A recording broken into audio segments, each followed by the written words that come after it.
fitnah Dajjal itu kata Nabi adalah menjadikan neraka tampak seperti surga dan menjadikan surga seolah-olah itu neraka. Nah ini kan yang sudah tren sekarang. Orang kalau baik dibilang so alim lu, nah itu gaul lu. Nah itu masalahnya. Nah orang-orang yang bilang gitu itu followersnya Dajjal.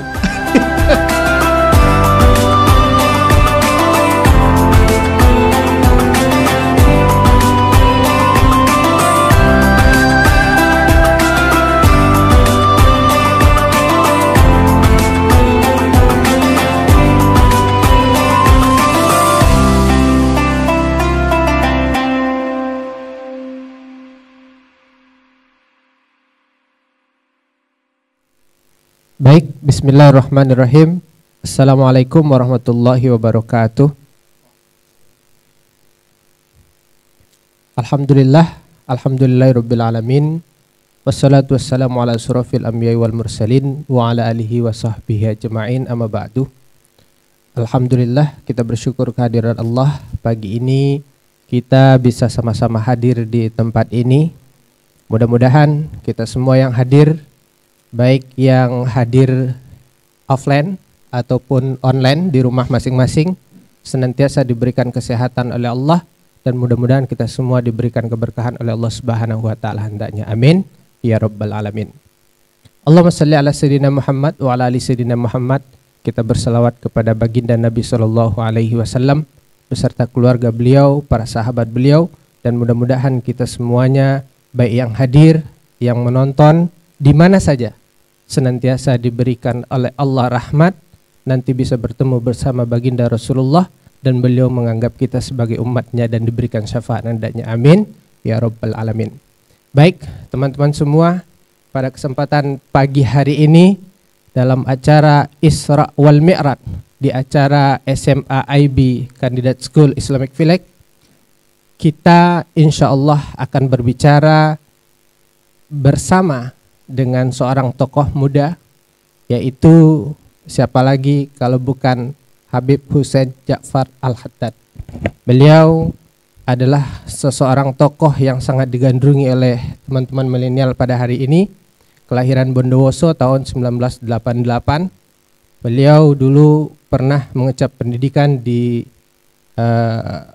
Pondok Pesantren Yapi di Bangil, kemudian melanjutkan studi sarjana filsafat Islam di UIN Syarif Hidayatullah Jakarta, mengambil magister tafsir Al-Quran di universitas yang sama, dan beliau ini sangat terkenal sekali hari ini karena sangat kita tahu bahwa beliau dicap sebagai Habib sejuta dengan muda yang tua, sehingga beliau memang sangat pas sekali untuk pembahasan kita pada pagi hari ini. Dari SMA IB Islamic Village, mudah-mudahan semuanya diberikan kesehatan oleh Allah. Langsung saja kita sapa. Selamat pagi Habib Hussein. Selamat pagi. Habib, jadi pagi ini tema kita yang diberikan oleh teman-teman dari OSIS SMA IB ini, Bib, adalah tentang siapa takut menjadi milenial soleh. Iya. Jadi poinnya begini, Bib. Teman-teman yang SMA ini banyak, Bib, yang merasa sebenarnya mereka itu soleh, tapi agak minder, Bib. Jadi ketika mereka gaul atau keluar dari kelompok mereka, itu mereka merasa nggak mau kelihatan soleh gitu. Nah itu yang jadi hari ini tuh agak gimana ya, Bib? Mereka itu sholat iya gitu, ngaji iya gitu, tapi kalau ketemu keluar itu mereka ya nggak mau kelihatan soleh, bahkan minder gitu. Nah, itu yang poin pokok yang ingin kita bahas pada kesempatan pagi hari ini. Gitu. Pertama yang saya ingin tanyakan nih, Bib, ya, menurut Habib soleh itu apa sih, Bib? Iya. Bismillahirrahmanirrahim. Alhamdulillah wassalatu wassalamu ala Rasulillah wa ala alihi washabihi wa wala, amma ba'du. Assalamualaikum warahmatullahi wabarakatuh. Waalaikumsalam warahmatullahi wabarakatuh. Pertama-tama saya mau mengucap terima kasih atas undangannya. Dan salam hormat kepada Ibu Nunung, Pak Saifuddin, dan teman-teman OSIS serta semua yang hadir pada kesempatan kali ini. Nah, soal soleh itu sendiri. Soleh itu kan artinya tidak salah lah kira-kira. Tidak salah ya, Bib. Iya, soleh itu artinya tidak salah. Jadi jarak antara kata salah dan saleh itu cuma satu huruf. Beda A dan E doang. Artinya orang yang salah itu gampang sekali menjadi saleh. Sebagaimana kata Nabi dalam salah satu hadisnya, ada seorang anak muda itu datang ke Nabi Muhammad. Nabi, saya punya dosa itu setinggi gunung. Kemudian kata Nabi, ampunan Allah lebih tinggi dari itu.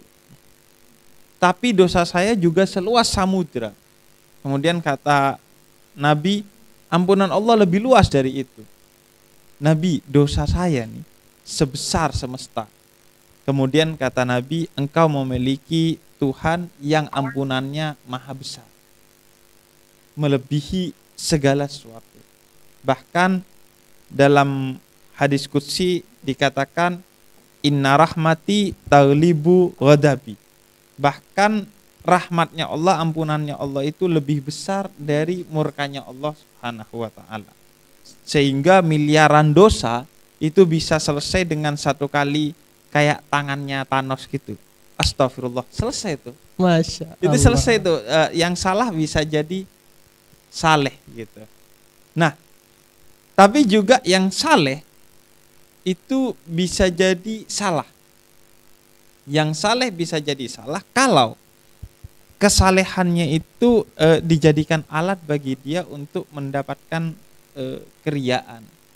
Karena itu pada satu sisi ketika kita menutupi kesalehan kita agar kita tidak mendapatkan peluang untuk riya, untuk sombong, itu pada batas tertentu menjadi baik.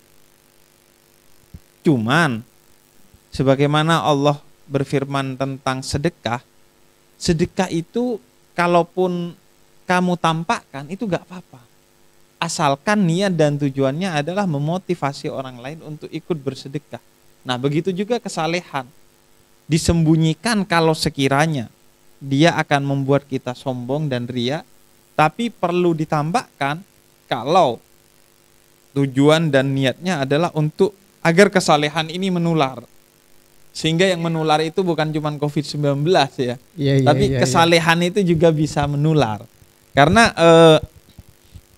ngomongin circle, jadi dalam Islam itu circle itu kan menjadi penting. Karena kata Nabi, kalau kamu ngumpul sama tukang minyak wangi, maka kamu akan kedapatan wangi walaupun nggak beli minyaknya. Iya. Tapi kalau ngumpul sama tukang sate, udah nggak dapet satenya, bau angusnya yang kita dapat gitu. Nah, karena itu penting kita memberikan pengaruh yang positif dalam lingkungan kita. Nah, maka kesalehan itu artinya jalan bagi seorang anak muda untuk dia berada di jalan Allah dan Rasulnya, tapi dia juga bisa tetap hidup sebagai manusia pada umumnya. Karena itu jelas kata Al-Quran, la tarfa'u aswatakum fawqa sautin nabi. Kamu boleh Al-Hijr ya? Iya. Kamu boleh tuh ngefans ke BTS lah, ngefans ke Cristiano Ronaldo lah, ngefans ke siapapun tuh boleh, gak ada masalah. Asalkan jangan ngefansnya kamu ke mereka membuat kamu lebih ngefans kepada mereka ketimbang kepada Nabi Muhammad. Jangan sampai tahu tanggal lahirnya BTS, semua personilnya itu kita tahu, tapi tanggal lahirnya Nabi Muhammad kita gak tahu. Itu kan masalah gitu. Nabi Muhammad jadi tersinggung gitu. Padahal saya yang bawa kamu jadi baik loh. Iya. Kok udah masuk Islam gak bayar, masuk surga juga gak bayar, entar gak ada tiketnya, gratis gitu.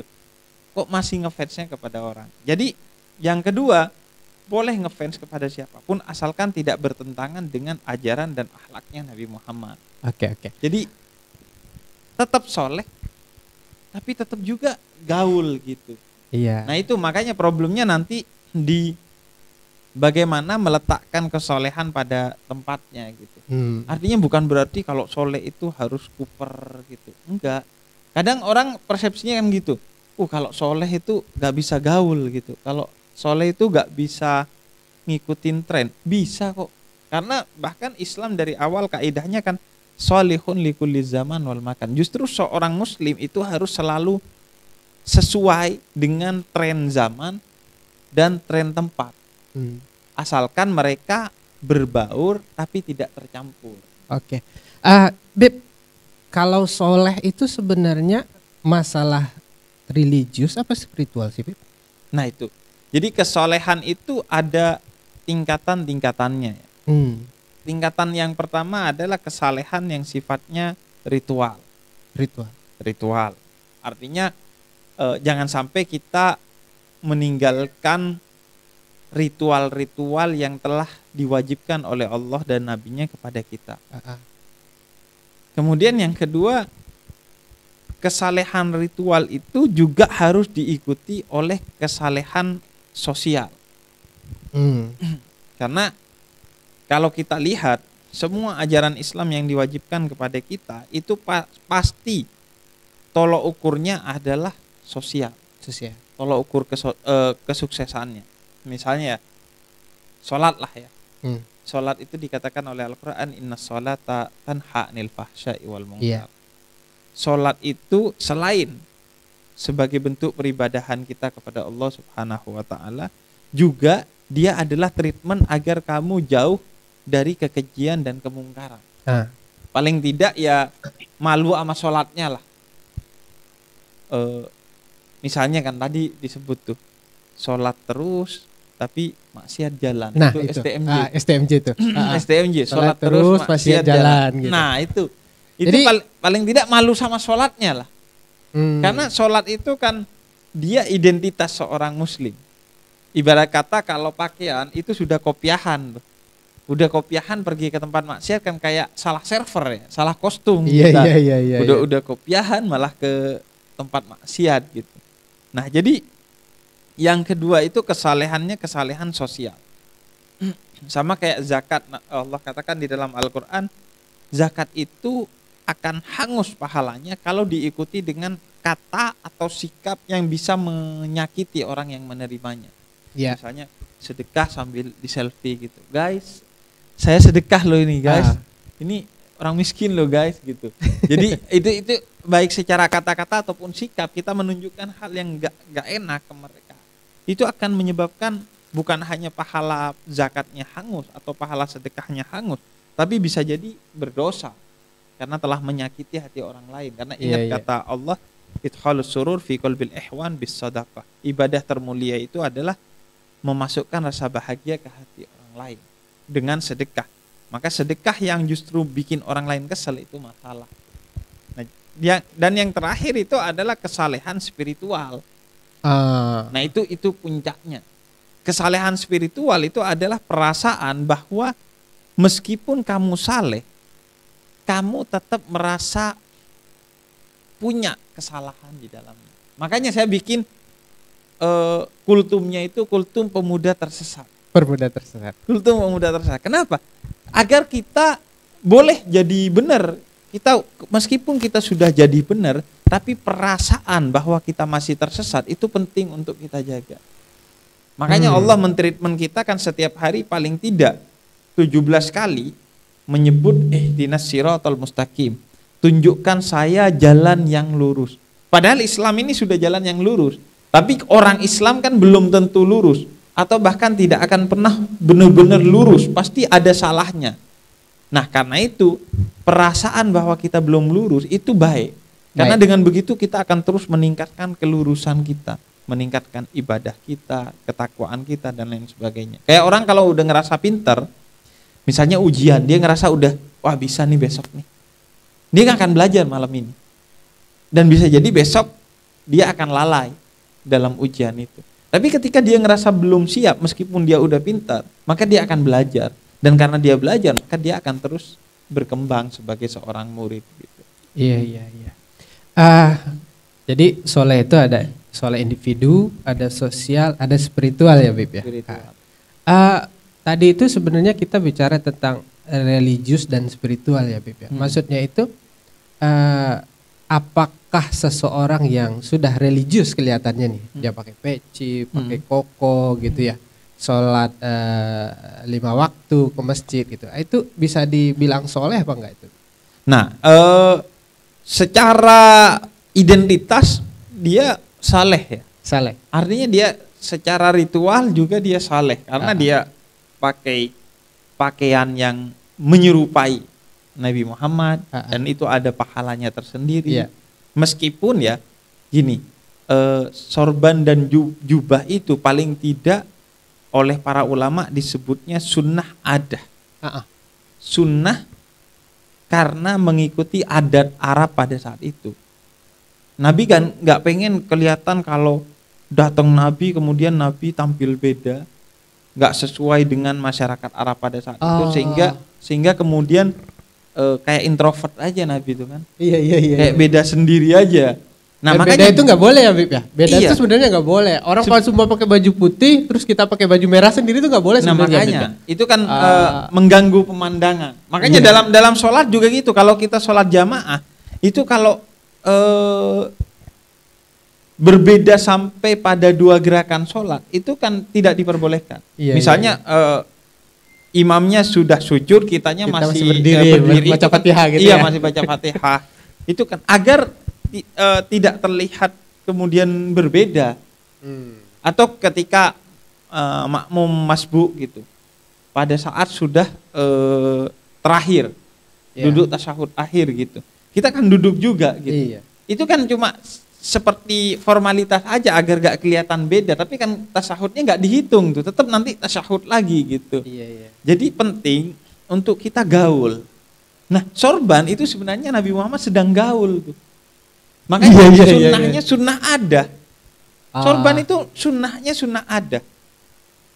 Kemudian celana misalnya, Nabi Muhammad itu kan sebenarnya sarung gitu kan.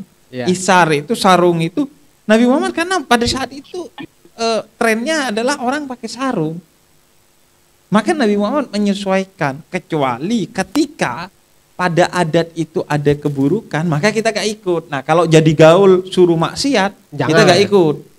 Tapi kalau gaul gak ada nilai maksiatnya, maka gak apa-apa. Bahkan kata Nabi Muhammad kan kalau bisa sarungnya itu di atas mata kaki.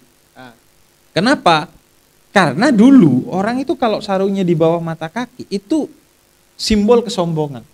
Kayak kalau sekarang sepatunya Nike, Adidas dan kemudian sombong gitu. Maka mungkin kalau Nabi Muhammad hidup zaman sekarang dan Nike dan Adidas itu menyebabkan kesombongan, akan mengatakan jangan pakai Nike dan Adidas. Kecuali sama orang yang semuanya pakai Nike. Nah, kecuali kemudian Sayyidina Abu Bakar datang. Nabi, saya ini kebiasaan pakai sarung di bawah mata kaki karena melorot. Iya. Kemudian kata Nabi, kamu sombong nggak ketika pakai itu? Enggak, ya nggak apa-apa. Jadi poinnya itu adalah buruk enggak. Kalau gaul itu nggak buruk, maka gaullah kamu. Karena bergaul dengan orang lain itu juga ada pahalanya tersendiri. Karena kita artinya mengikuti adat sebagaimana Nabi Muhammad mengikuti adat yang ada pada saat itu. Jadi nggak anti kepada adat yang ada, karena bagaimanapun adat itu kan ayatnya Allah, pertandanya Allah. Sebagaimana Allah katakan, sanurihim ayatina fil afaqi wa fi anfusihim. Ayat-ayat aku itu ada di alam semesta dan juga ada pada diri manusia. Jadi kebiasaan manusia itu pertanda akan keberadaan Allah Subhanahu wa taala. Nah, jadi mengikuti tren itu juga sunnahnya Nabi Muhammad, asalkan tren itu gak aneh-aneh ya. Gak keluar dari, gak maksiat lah ya Beb. Iya, gak sampai maksiat gitu. Jadi berpakaian. Makanya saya kan pakaiannya ya begini aja gitu. Iya. Agar orang diterima di remaja. Iya, gak berjarak. Iya benar. Kayak Nabi kan gak nyebut murid kepada murid-murid, tapi nyebutnya sahabat gitu. Iya. Bahkan ada satu badui Arab pernah masuk ke majelisnya Nabi, nanya, ini nabinya yang mana nih? Nabinya yang mana nih? Soalnya Nabi gak kelihatan, pakaiannya gak beda sama orang-orang yang ada di sana gitu. Jadi Nabi berbaur tapi tidak tercampur. Jadi berbaur tapi tidak tercampur. Adat itu kan seperti gelas, sedangkan ajaran Islam itu seperti air yang dituangkan ke dalamnya. Ketika gelasnya kuning, seolah-olah airnya kuning. Tapi apakah air itu kuning? Enggak, Kak, air itu tetap bening gitu. Enggak berwarna kuning. Nah, Islam begitu, masuk ke gelas kuning ya kayak kuning warnanya. Masuk ke gelas merah kayak merah gitu, tapi tetap dia bening. Jadi dia berbaur tapi tidak tercampur. Makanya saya berbaur dengan siapa saja. Yang non muslim lah, makanya jadi Habib pemersatu umat itu gitu ya. Nah itu. Tapi tujuannya adalah pertama tidak tercampur, saya tetap dengan identitas saya, dan untuk menunjukkan bahwa Islam itu rahmatan lil alamin, rahmat bagi siapa saja, sehingga mereka merasakan, walaupun mereka tidak merasakan bahwa mereka sebagai muslim, tapi mereka merasakan oh kalau di dekatnya orang Islam tuh enak ternyata ya. Iya. Kerasa tuh vibes-nya tuh. Paling tidak sehingga mereka kalaupun nggak jadi Islam, paling nggak menganggap Islam itu sebagai agama yang meresahkan gitu. Iya, iya. Jadi nongkrong terus pakai baju kaos, yang penting nutup aurat, yang penting sholat, itu udah soleh juga itu ya, Bib? Itu soleh juga. Soleh. Nah, itu satu kesalehan. Nah, tapi kesalehan itu harus diikat dengan kesalehan sosial dan spiritual. Jangan sampai sholatnya rajin, pakaiannya Islami, tapi akhlaknya jeblok gitu. Nah ini yang banyak nih, Bib, sekarang. Nah, itu akhlaknya jeblok, kemana-mana merengkut aja. Ciri orang habis sholat itu tersenyum pasti. Karena bayangin, sholat itu pertemuan antara yang tercinta dengan yang mencintai. Nah ini masuk nih, Bib, ke Isra Mi'raj nih ceritanya. Makanya kata Nabi itu Isra Mi'raj itu kan mi'rajul mukmin. Iya, mi'rajul mukmin. Pertemuannya seorang mukmin dengan Allah, sebagaimana ketika Nabi Mi'raj kan ketemu dengan Allah. Nah, sholat itu kamu ketemu Allah. Jadi gimana sih, kayak kamu habis pulang dari rumah kekasihmu, pasti senyum-senyum sendiri kayak orang gila itu. Nah ini ketemu sama Allah gitu. Jadi seharusnya senyum, tidak keji dan tidak mungkar, kata Allah dalam Al-Quran. Jadi kalau habis sholat dia masih akhlaknya jeblok, masih keji, masih mungkar, itu saya nyebutnya bukan habis sholat itu. Nah, disebutnya habis melakukan aktivitas yoga bersyariah. Jadi yoga doang tuh, gerak-gerak doang. Iya. Itu gerak-gerak doang, nggak dapat apa-apa tuh. Berarti inti sholat nggak dapet ya, Bik? Inti sholat dia nggak dapet. Dia hanya menggugurkan kewajiban sholat. Makanya sholat dia itu jadi beban. Berarti sholatnya nggak benar tuh. Sholatnya nggak sempurna. Oh, nggak sempurna. Nggak sempurna. Karena gini kan, sholat itu ada syarat sahnya, tapi ada syarat diterimanya. Sebagaimana puasa nanti di bulan Ramadan bisa sah puasanya, tapi belum tentu diterima oleh Allah gitu. Kayak kita ngasih kado lah ke orang kan. Kita ngasih kado, bisa apa aja bisa kita jadikan kado. Tapi apakah orang itu menerima dengan bahagia kado itu kan belum tentu. Banyak tuh kado pernikahan saya yang saya kadoin lagi ke orang lain terus nyampe itu ke orang yang ngadoin lagi tuh. Perasaan ini kado saya dulu gitu. Karena kan nggak diterima sama saya, karena mungkin saya nggak butuh, saya nggak suka, atau ukurannya nggak cocok dan lain sebagainya kan. Nah begitu juga sholat. Ketika kita sholat kewajibannya gugur. Sama misalnya kayak gini, sholat pakai barang gosopan. Nah ini kan, kadang kita tuh, saya di pesantren dulu mau ke masjid, sendal gak ada, sendal saya gak ada, saya pakai sendal teman. Nggak nyuri itu kan, gosop itu kan artinya minjem tapi gak bilang-bilang. Make lah. Nah itu menurut para ulama sholatnya sah. Sholatnya sah tapi tidak diterima oleh Allah Subhanahu wa ta'ala.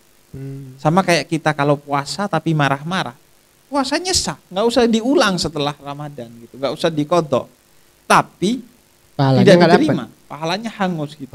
Nah itulah orang-orang yang kata Nabi nanti di akhirat muflis, orang-orang bangkrut, ngerasa udah banyak pahalanya sholat ini, tapi karena hatinya tidak sholat, karena sholat tidak membuat dia berakhlak baik, maka ya udah hangus aja. Itu sebenarnya kalau secara matematika kayak segala sesuatu yang dikalikan 0 itu kan jadi 0. Maka kayak 7 kita sholat misalnya nilainya 7, ditambah puasa nilainya 9, tambah 9 berarti udah 16 tuh. Tambah zakat nilainya 3 berarti udah 19. Tapi kemudian tidak punya hati yang baik dan tidak punya akhlak yang baik, itu seperti dikalikan 0. Oke. Bib, ya, nah balik lagi nih ke tema kita di awal itu. Masalah percaya diri jadi milenial soleh ini. Kan banyak teman-teman ini yang sebenarnya dia itu biasanya soleh gitu kan. Iya. Biasanya dia ke masjid nih. Biasa dia ke masjid. Terus biasa pakaiannya juga agak islami lah gitu ya kan. Tapi ketika gaul dengan teman-temannya yang istilahnya tidak sefrekuensi gitu. Dia nggak percaya diri gitu. Dia waktu sholat karena teman-temannya nggak sholat, dia nggak sholat juga. Itu gimana caranya agar kita percaya diri gitu, biar nggak minder gabung dengan teman-teman yang gitu. Iya. Jadi gini, kebiasaan belum tentu benar. Kebenaran perlu dibiasakan. Jadi tren belum tentu benar. Kebenaran perlu dijadikan tren. Kan begitu seharusnya. Iya. Jadi salah satu senjata utama Dajjal di akhir zaman, kata Nabi Muhammad dalam riwayat Imam Bukhari, itu adalah fitnah. Fitnah Dajjal itu kata Nabi adalah menjadikan neraka tampak seperti surga dan menjadikan surga seolah-olah itu neraka. Nah ini kan yang sudah tren sekarang. Orang kalau baik dibilang so alim lu, gaul lu. Itu masalahnya. Nah orang-orang yang bilang gitu itu followersnya Dajjal. Iya, karena Dajjal itu followersnya banyak nanti di akhir zaman. Orang kalau nganggap neraka itu surga, surga itu neraka, itu berarti followersnya Dajjal. Jadi kita nggak usah gaul sama mereka gitu. Kita gaul sama mereka tapi niatnya mewarnai mereka, bukan diwarnai oleh mereka. Jadi kita harus percaya diri aja gitu. Percaya diri. Jangan minder gitu ya. Percaya diri karena Allah yang berada bersama kita. Dan rumusnya memang begitu. Jadi idza ja'al haq wa dhahakal batil, kata Quran. Kalau kebaikan datang, keburukan pasti pergi. Kalau kebenaran datang, kesalahan pasti pergi. Kayak kalau cahaya dihidupin, kegelapan pergi dengan sendirinya, gak usah diusir. Nah, kalau kamu yakin bahwa kamu baik, maka ketika kamu kumpul sama mereka, kamu akan memberikan vibes yang baik kepada orang lain. Jadi tapi kalau kamu kesana malah kamu minder, malah kamu yang dipengaruhi, berarti kebenaran dan kebaikan kamu itu masih ada kesalahannya. Ada keburukannya, belum sempurna. Maka perbaiki lagi dulu, ngaji lagi,